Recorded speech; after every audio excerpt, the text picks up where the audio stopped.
Luciana, dosen tetap Prodi Pendidikan Bahasa Inggris Fakultas Keguruan dan Ilmu Pendidikan Universitas Sulawesi Barat. Pada kesempatan kali ini, saya akan menyampaikan pernyataan diri dalam unjuk kerja Tridharma Perguruan Tinggi khususnya dalam bidang pengajaran. Dalam melaksanakan Tridharma Perguruan Tinggi, menurut saya mengajar adalah sesuatu yang sangat krusial karena pada proses ini saya bisa berkontribusi langsung kepada mahasiswa untuk membantu mereka meningkatkan kemampuan berbahasa Inggris, khususnya dalam pemahaman tata bahasa yang merupakan hal yang paling dasar sebelum mereka melangkah ke tata bahasa yang lebih kompleks. Selama menjadi dosen di Prodi Pendidikan Bahasa Inggris FKIP Unsulbar, saya telah mengampu beberapa mata kuliah seperti Listening for General Communication, Basic Grammar, Intermediate Grammar, Advanced Grammar, Perkembangan Peserta Didik, Pengantar Pendidikan, Reading for Academic Purposes, dan Seminar on Language Teaching. Namun, pada kesempatan kali ini, video pengajaran yang akan saya bawakan adalah mata kuliah Intermediate Grammar. Mata kuliah Intermediate Grammar merupakan mata kuliah wajib yang memiliki bobot 2 SKS yang saya ajarkan pada mahasiswa semester 3. Mata kuliah ini saya rancang dengan menyesuaikan rancangan pembelajaran semester yang berdasarkan capaian pembelajaran lulusan Prodi Pendidikan Bahasa Inggris yang memuat 3 aspek, yaitu sikap, pengetahuan, dan keterampilan. Dari capaian pembelajaran lulusan tersebut, saya menurunkannya menjadi 4 capaian pembelajaran mata kuliah. Yang pertama, mampu menunjukkan sikap bertanggung jawab atas pekerjaan di bidang tata bahasa atau grammar pada level intermediate secara mandiri. Yang kedua, mampu menguasai konsep-konsep dasar tata bahasa atau grammar pada level intermediate pembelajaran bahasa Inggris. Dan yang ketiga, mampu menganalisis tata bahasa pada level intermediate untuk menciptakan komunikasi baik lisan maupun tulisan secara akurat. Dan yang keempat, mampu menunjukkan kinerja mandiri, bermutu, dan terukur di bidang intermediate grammar. Dari keempat CPMK yang kemudian saya uraikan lebih lanjut menjadi 13 sub CPMK yang terstruktur dan berjenjang selama 1 semester perkuliahan. Yang pertama, mampu membedakan konsep simple present tense dan present continuous yang bisa dideskripsikan di depan kelas secara mandiri. Yang kedua, mampu memberi contoh penggunaan past tense dan past continuous dalam video. Yang ketiga, mampu menggunakan present perfect dan past perfect dalam kalimat. 4. Mampu menyimpulkan present perfect continuous dan past perfect continuous yang cocok dalam percakapan pendek dengan penuh tanggung jawab. Yang kelima, mampu menguraikan rumus dan penggunaan passive voice. Yang keenam, mampu menceritakan aktivitas yang mengandung passive voice. Yang ketujuh, mampu membuat kalimat menggunakan causative verb. 8. Mampu mendeteksi kalimat yang termasuk pada conditional sentence tipe 0 atau 1 dalam tata bahasa grammar level intermediate dalam isi percakapan. Yang kesembilan, mampu membuat dialog penggunaan conditional sentence tipe 2 dalam tata bahasa level intermediate yang cocok dengan kondisi sebenarnya dengan penuh tanggung jawab. Yang kesepuluh, mampu membuat dialog penggunaan conditional sentence tipe 3 dalam tata bahasa level intermediate yang cocok dengan kondisi sebenarnya dengan penuh tanggung jawab. Yang ke-11, mampu mendeteksi kalimat yang termasuk pada subjunctive dalam tata bahasa grammar level intermediate dalam isi percakapan. Yang ke-12, mampu membuat dialog penggunaan mixed conditional dalam tata bahasa level intermediate yang cocok dengan kondisi sebenarnya dengan penuh tanggung jawab. Dan yang ke-13, mampu mempresentasikan dialog berbasis mixed conditional di depan kelas dengan penuh tanggung jawab. Penyusunan RTS ini saya lakukan agar mahasiswa tidak hanya memahami teori-teori tentang tata bahasa, tapi mereka bisa menggunakannya secara akurat dan bertanggung jawab dalam komunikasi lisan maupun tulisan. Materi yang saya kembangkan dalam mata kuliah ini disusun secara bertahap mulai dari simple present, present continuous, simple past, past continuous, present perfect, past perfect, passive voice dalam segala tenses, conditional sentence tipe 0, 1, 2, and 3, subjunctive, causative, and mixed conditional. Urutan materi tersebut saya rancang agar mahasiswa membangun pemahaman secara bertahap dari struktur yang paling sederhana menuju struktur yang kompleks. Dalam pelaksanaan pembelajaran, saya menerapkan student-centered learning yang berorientasi pada capaian pembelajaran dengan mengombinasikan beberapa metode sesuai karakteristik materi. Untuk materi yang bersifat konseptual, saya menggunakan metode discovery learning berbasis video maupun case method melalui analisis percakapan, sehingga mahasiswa terlebih dahulu mengidentifikasi pola-pola tata bahasa sebelum saya menjelaskan secara formal. Untuk materi yang menuntut penerapan struktural, saya menerapkan cooperative learning melalui kerja berpasangan, seperti pada materi passive voice, agar mahasiswa saling berdiskusi dan saling mengoreksi pemahaman satu sama lain.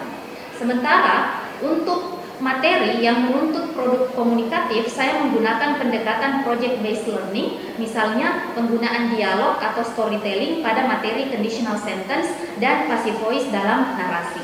Setiap pertemuan saya lengkapi dengan latihan terbimbing atau drill and practice, diskusi kecil dalam kelompok kecil, kemudian pemberian feedback secara langsung, sehingga proses pembelajaran tidak berhenti pada transfer pengetahuan tetapi mendorong keterlibatan aktif mahasiswa. Untuk mengukur capaian pembelajaran mahasiswa, saya menyusun sistem evaluasi yang komprehensif dan proporsional, meliputi kehadiran dengan bobot 25%, keaktifan 15%, tugas 15%, sikap dan afektif 25%, UTS dan UAS masing-masing 10%. Selain itu, instrumen penilaian yang saya gunakan juga bervariasi, mulai dari tes tertulis, tes lisan, observasi afektif, dan rubrik deskriptif untuk menilai ketepatan penggunaan struktur tata bahasa setiap subcapaian pembelajaran mata kuliah. Dengan sistem penilaian yang berjenjang ini, saya dapat memastikan bahwa penilaian bukan hanya mengukur hasil akhir, tetapi juga proses belajar mahasiswa dari pertemuan ke pertemuan. Dalam menyusun materi perkuliahan, saya merujuk pada referensi utama, yakni yang pertama buku yang saya tulis dengan judul Boost Your Grammar, A Handbook for Intermediate Students.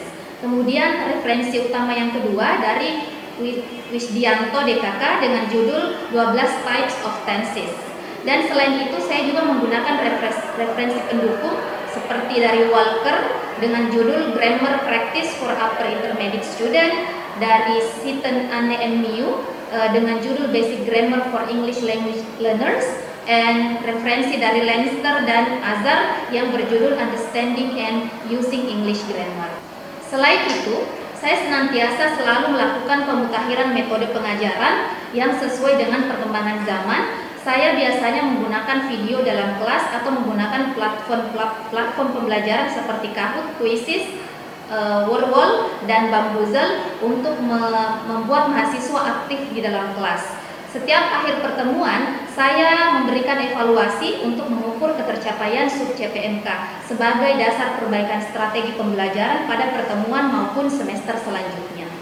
Berikut merupakan cuplikan video pengajaran saya di kelas secara tatap muka mata kuliah Intermediate Grammar mahasiswa semester 3 untuk materi kedua, pertemuan kedua tentang past tense dan past continuous. Terima kasih. Assalamualaikum warahmatullahi wabarakatuh. Waalaikumsalam warahmatullahi wabarakatuh.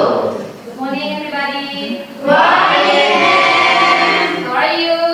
I'm good. Okay.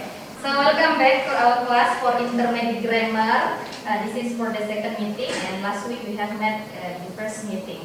But before we begin the class, I will ask you to fill the attendance list first. Please fill in silakan in 2 minutes.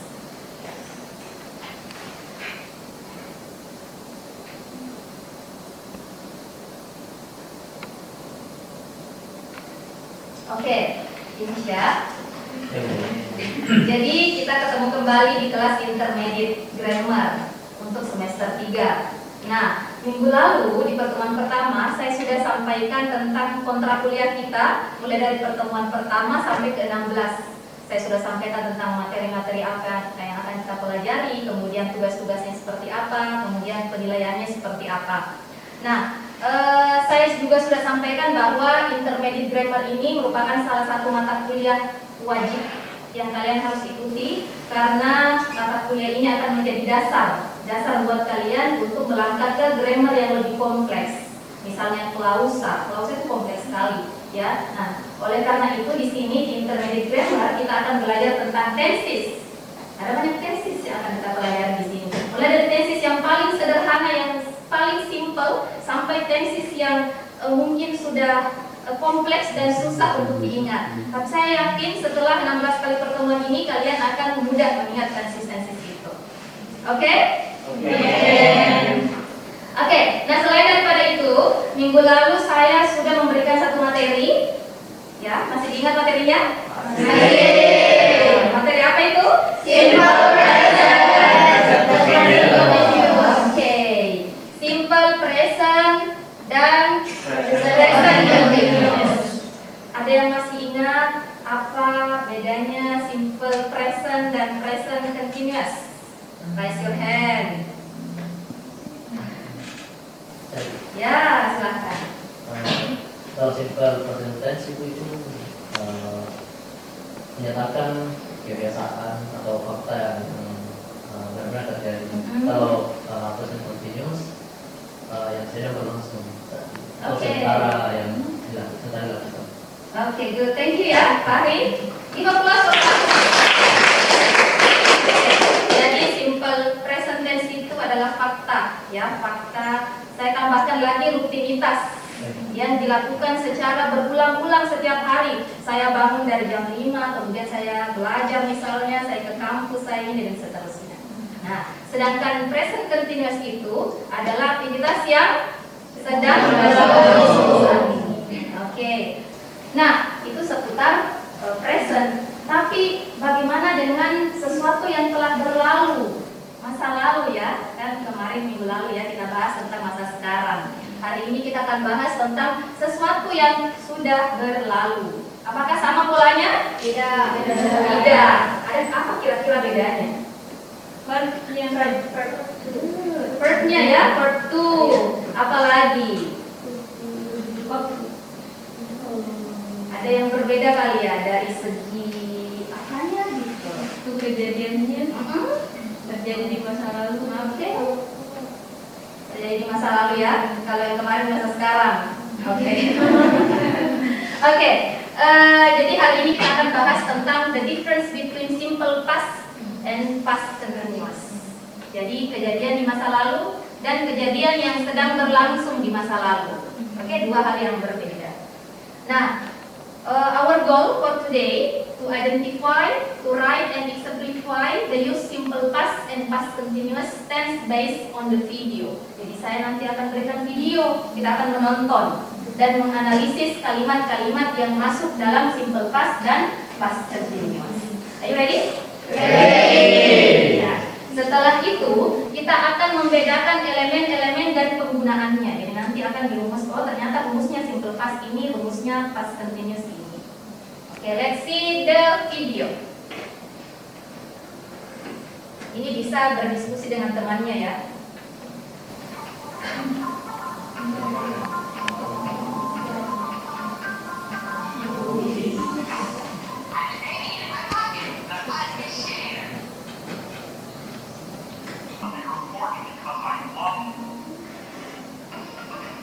Oke, finish.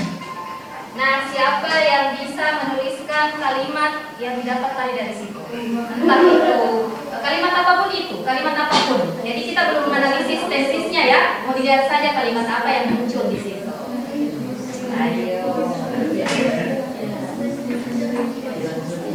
silakan juga. Lutfia, boleh. Apapun itu. Tidak apa-apa salah ya. Kita proses belajar. Putri mungkin bisa. Ya. Oke, di sampingnya sana ya, di sampingnya saja. Siapa lagi? Ya, silakan, Isda.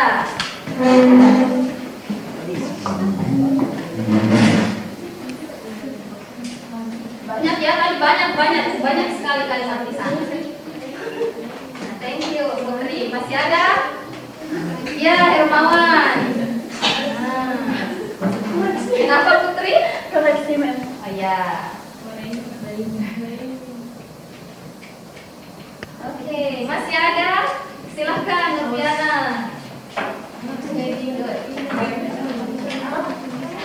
Oke, lihat ya. Ada beberapa kalimat. Ini ada 5 ya. I was hiding under your porch. Oke. Kemudian I was meeting a friend. It was raining. I was fighting. Peter, that was amazing. Sepertinya kalau dilihat-lihat di sini polanya sama semua ya, ada was, kemudian ini juga was. Nah, di sini ada I remember this one. Jadi dia tidak pakai was, ya. Nah, ini kan sudah ada wasnya ini pakai juga, ini juga, kemudian ini juga. Oke, yang berbeda ini ya. I remember something. Oke.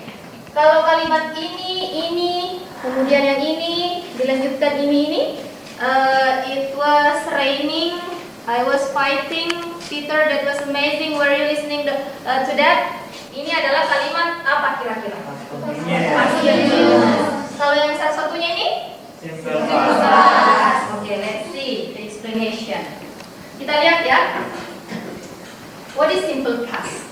Jadi simple past itu tenses yang digunakan untuk mendeskripsikan event atau kejadian yang mulai di masa lalu dan selesai di masa lalu. Jadi mulainya di masa lalu, selesainya juga di masa lalu. Jadi tidak ada kaitannya dengan sekarang. Nah, contoh saya belajar tadi malam. Jadi saya mulai belajar itu jam 8 malam, selesai jam 9. Selesai. Tidak ada lagi kaitannya dengan sekarang. Itu simple past. Oke. Jadi kita tahu waktunya ya. Nah, kemudian mengapa kita menggunakan simple past? Yang pertama pasti menggunakan untuk storytelling ya. Ini storytelling, kemudian complete action, kemudian confident communication. Jadi apabila kita ingin mendeskripsikan sesuatu yang berlalu di masa lalu, kejadian yang kita lakukan di masa lalu, kita gunakan simple past. Hati-hati ya, karena ada tenses yang masih ada kaitannya dengan sekarang. Hati-hati, jangan sampai kalian menggunakan itu atau tertukar penggunaannya. Oke? Nah, kita lihat rumusnya. Nah, ini rumusnya. Wah, banyak sekali ya rumusnya. Nah, di sini ada kalimat afirmatif. Yang mana? Apa itu afirmatif? Positif. Good, thank you.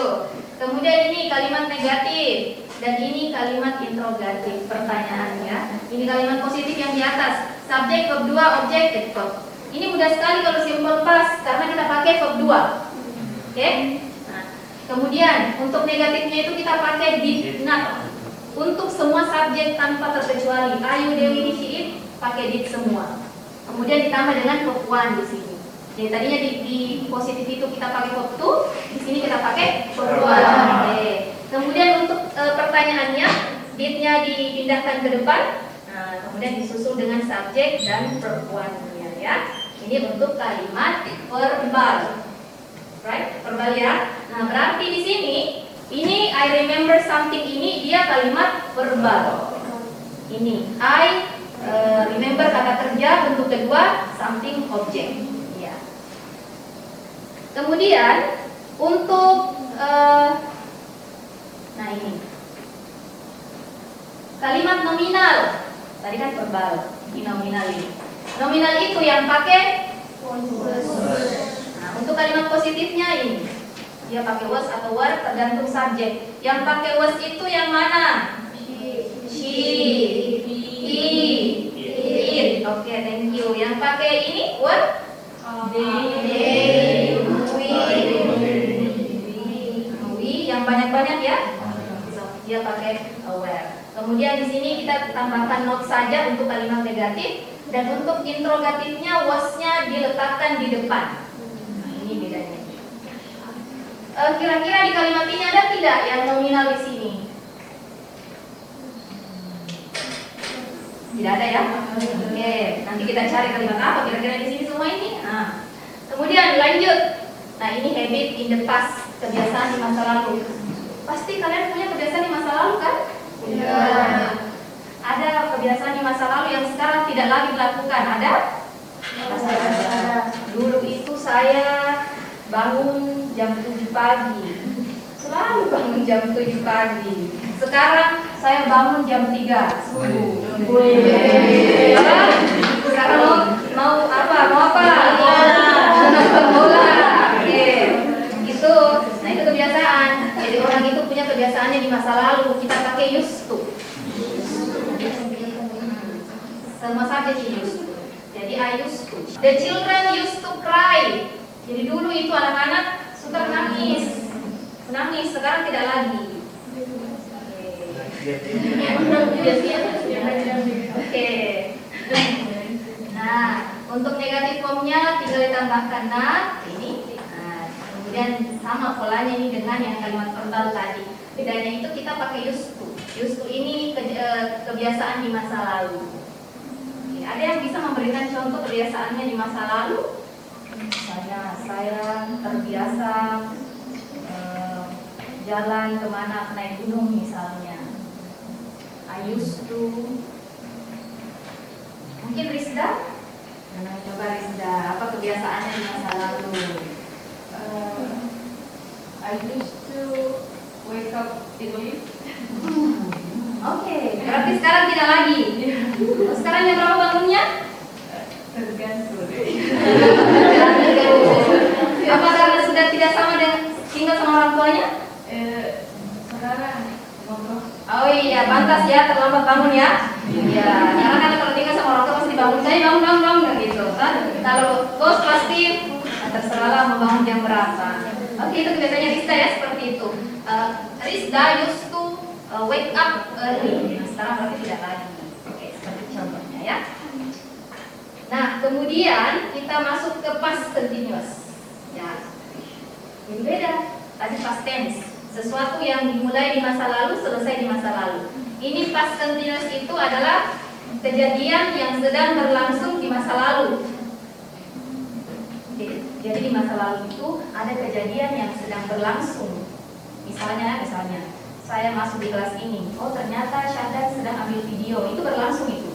Mahasiswa sedang belajar bahasa Inggris. Tapi saya menceritakannya mungkin 2 hari kemudian orang lain. Bahwa 2 hari yang lalu saya masuk kelas dan mendapati Syahdan ambil video.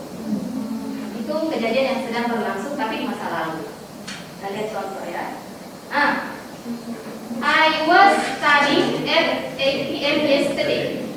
Berarti ini prosesnya seperti apa ini? I was studying. Saya sedang belajar jam 8 pagi. Jadi proses belajarnya ini jam 8. Ya, jadi saya menceritakan ke Lutfia misalnya, saya sedang belajar ini jam 8 kemarin. They were playing football all afternoon. The sun was shining brightly when we drove to the coast. Jadi sedang berlangsung di masa lalu. Bukan sekarang ya, masa lalu ya. Kita melihat ke belakang ini. Oke, bisa dipahami? Iya. Kita akan berdiskusi. Jadi saya akan bagi kelompok sekitar 5 orang satu kelompok. Oke, jadi setiap orang itu, jadi satu kelompok itu buat cerita, ya, buat satu cerita. Satu orang berkontribusi, ini satu orang berkontribusi 1 kalimat. Jadi ada 5 kalimat, kalau 5 orang 5 kalimat menggunakan simple past atau past continuous. Tapi ceritanya harus nyambung. You understand? Silahkan dikerjakan 5 menit. Yang di sana kelompoknya Rizda sudah berapa kalimat? 3.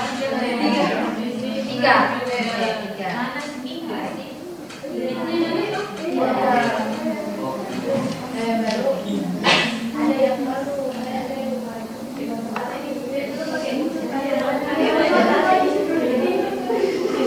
Oke, cukup 3 saja ya. Ya. 3 minta di sini. Sudah. Di sana juga 3. Rizda? 3 juga di sini. Iya, oke. Nah, sekarang kita lanjut ya. Jadi setelah kalian buat 3 kalimat, saya ingin kalian membacakan kalimat itu di tempatnya masing-masing. Oke. Silakan satu orang perwakilan baca itu kalimatnya. Jadi ini kelompok 1, kelompok 2, kelompok 3. Silakan kelompok 1 dulu deh, baca kalimatnya ya. Stand up please.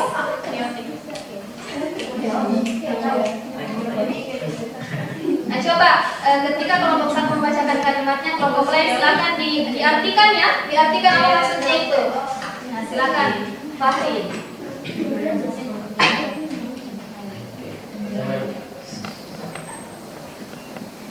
We saw you in the car yesterday. Iya. We saw you in the park yesterday. Oke, lanjut. We saw you in the park yesterday. What were you doing? I was reading book with my friend. Oke.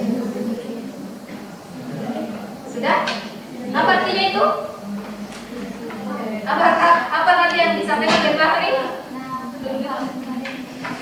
Iya, saya dari Bahri.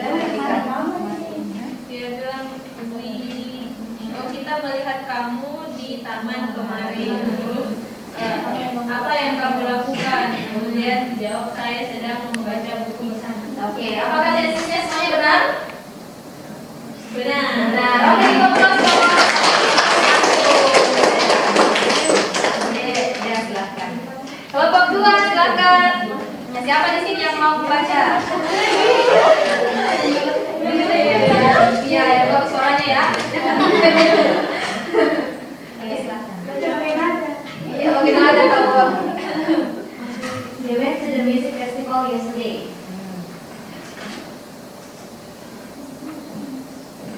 They saw Willie was dancing when Nana sang the Blackpink song. Suddenly, Sissy took the Nana's mix. Oh, oke. Thank you. Dan tahu artinya itu? Apa lagi? Apa artinya itu? Ya, kawan.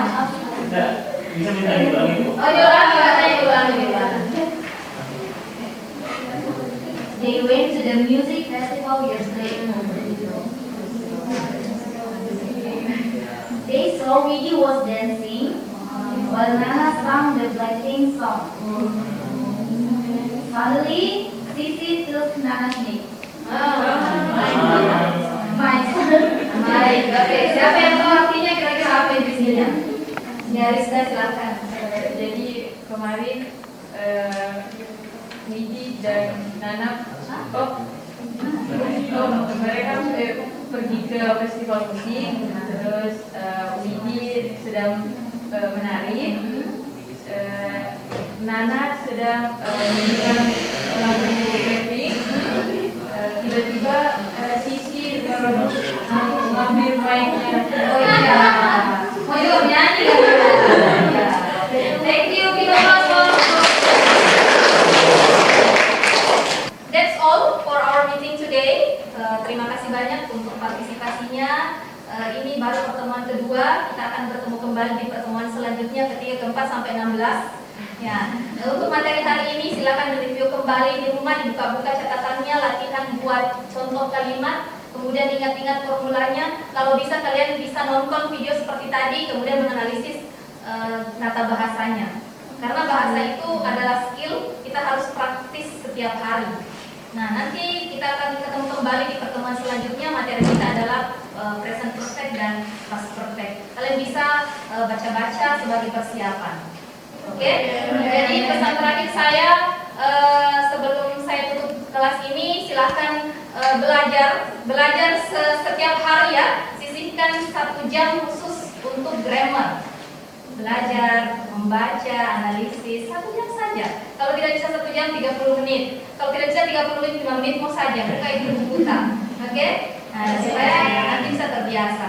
Ya. Oke, thank you very much. See you next meeting. Assalamualaikum warahmatullahi wabarakatuh.